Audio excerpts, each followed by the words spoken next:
Topic अपना part 1 का शुरू करने जा रहे हैं, स्टडी। बहुत से क्वेश्चन जो हैं आपको पार्ट 1 में स्टडी के रिगार्डिंग पूछे जा सकते हैं। जैसे कि आप अपनी एजुकेशन बताइए कि आपकी एजुकेशन जो है वो कि कहाँ तक है, तो उस क्वेश्चन में आपने अपनी एजुकेशन के बारे में, प्रीवियस के बारे में बताना है कि आपकी क्वालिफिकेशन कहाँ तक हो गई है। और उसके बाद जो है आपने आगे एक्सटेंड करना होता है क्वेश्चन, और क्वेश्चन को आप इस तरीके से एजुकेशन को एक्सटेंड कर सकते हैं। आप अपनी फर्दर एजुकेशन के बारे में बता सकते हैं, जब भी पास्ट जब आप स्कूल में किसी में एडमिट हुए थे तो उस रिगार्डिंग भी आप इसमें बात कर सकते हैं। तो सेकंड क्वेश्चन जो पूछा जा सकता है कि आप किस तरह के स्कूल में जो है एडमिट हुए थे। पास्ट टेंस चेक करने के लिए एग्जामिनर इस तरह के क्वेश्चन पूछता है। या आपका जो चाइल्डहुड में आपका फेवरेट सब्जेक्ट क्या था, या क्या आपके कंट्री में इफेक्टिव एजुकेशन सिस्टम है या नहीं है, इस तरीके के क्वेश्चन। या आप जो हो वर्किंग में इंटरेस्टेड हो, आगे आप कोई काम करोगे, तो इस तरह के स्टूडेंट्स क्वेश्चन पूछे जा सकते हैं। तो मैं 1 बाय 1 इन क्वेश्चंस को डिस्क्राइब करूंगा।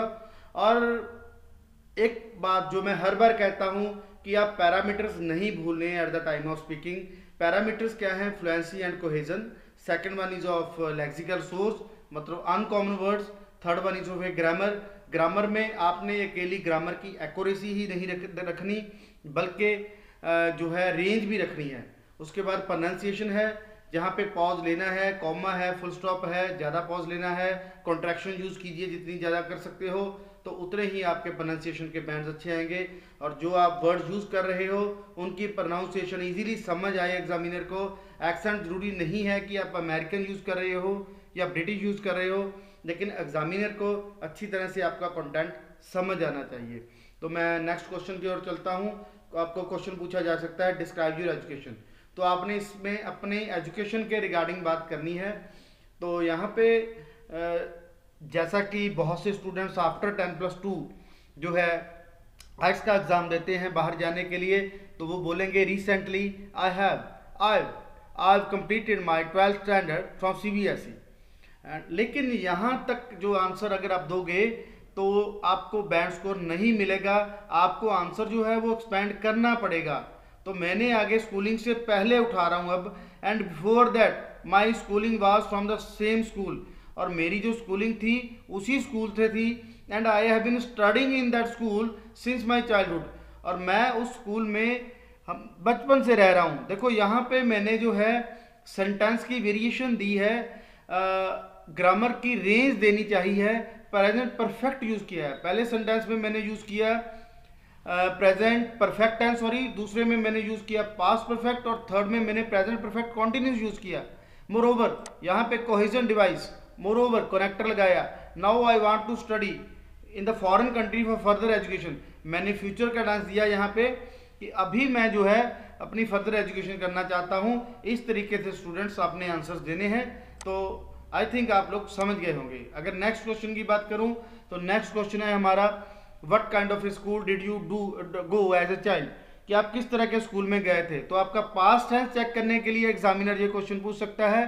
तो इस क्वेश्चन में आपने बड़ा आसानी से जवाब दे देना है, किस तरह का स्कूल था, प्ले वे स्कूल था, और वहाँ पे क्या क्या फैसिलिटीज थी। तो आपने इस तरीके से जो आंसर देना है। मैंने एग्जाम्पल आंसर जो बनाया है as a child I attended, second form नहीं भूलनी, क्योंकि आपने पास्ट में आंसर देना है। I attended a public elementary school, it is a quite a huge school in my hometown which provides both quality education and sportive environment, so I think I was quite lucky। so इस तरीके से जो है connector लगाते हुए अपने answer को complete करना है। तो नेक्स्ट क्वेश्चन एग्जामिनर आपसे पूछ सकता है what was your favourite subject as a child.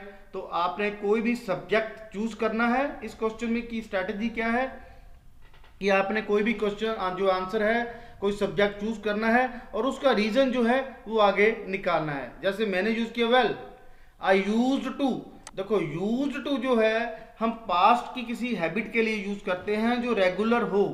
तो मैंने यहाँ पे यूज टू यूज किया। जब भी पास्ट में आपसे क्वेश्चन पूछा जाता है तो आप प्लीज इसे यूज टू या वुड का यूज जरूर करें, ताकि एग्जामिनर को हम एक ग्रामर की और वेरिएशन दे सकें।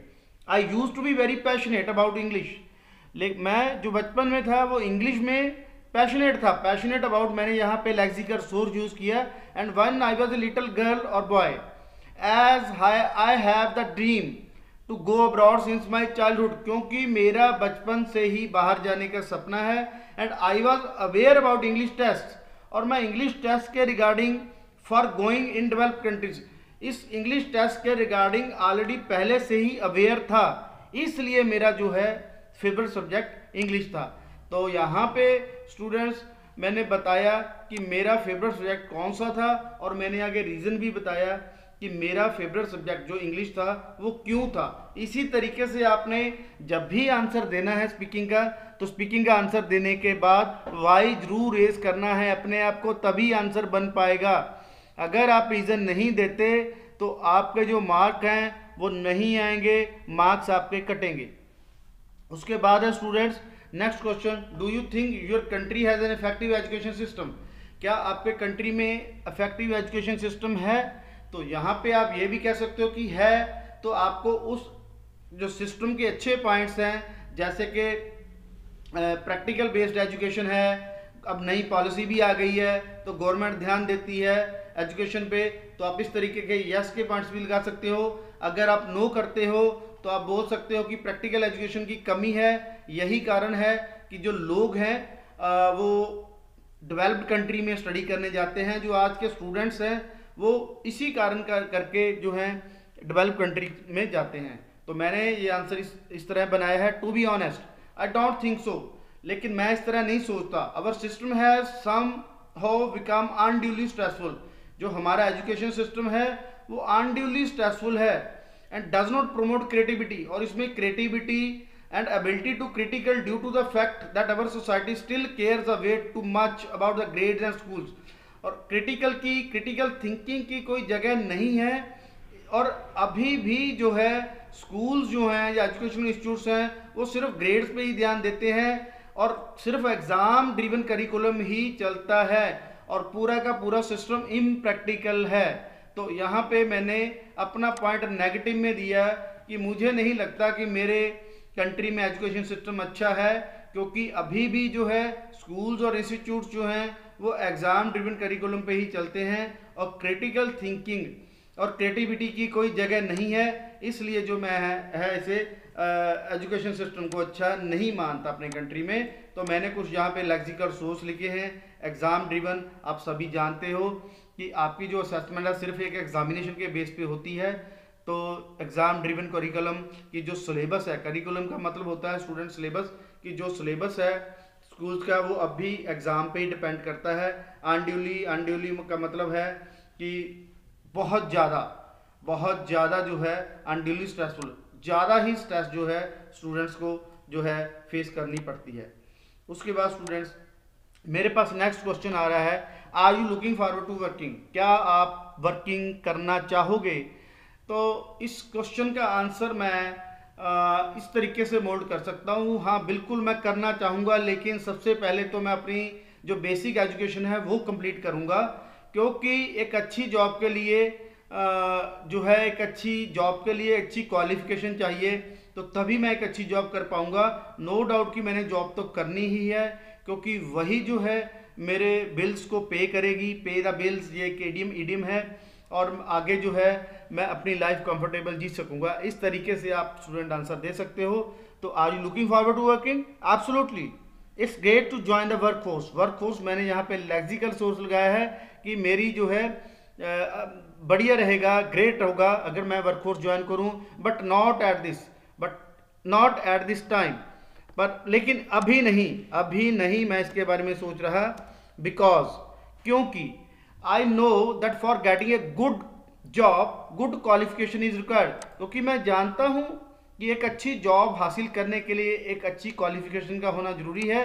सो मैंने यहाँ पे कनेक्टर लगाया। इसलिए फर्स्टली तो सबसे पहले जो मैं I will complete my qualification, सबसे पहले मैं अपनी क्वालिफिकेशन जो है वो कंप्लीट करूँगा, और उसके बाद जो मेरी ड्रीम जॉब है वो मैं हासिल करूँगा। अब मैंने एक और सेंटेंस की variation the, not only will it पे द बिल्स, जो सिर्फ मेरे जो बिल्स हैं, जो मेरे एक्सपेंडिचर हैं वही कवर नहीं करेगी, बल्कि it will give me the Joy of making of the contribution, तो जो मुझे खुशी का कंट्रीब्यूशन है वो भी देगी। इस तरीके से स्टूडेंट स्टडी का जो टॉपिक है वो आपने जो है एग्जामिनर को बोलना है। Thank you so much. और नेक्स्ट वीडियो में हम आगे बहुत से टॉपिक लाने वाले हैं। आप कृपया मेरी वीडियोस का समर्थन करें और इस चैनल को सब्सक्राइब करना मत भूलें।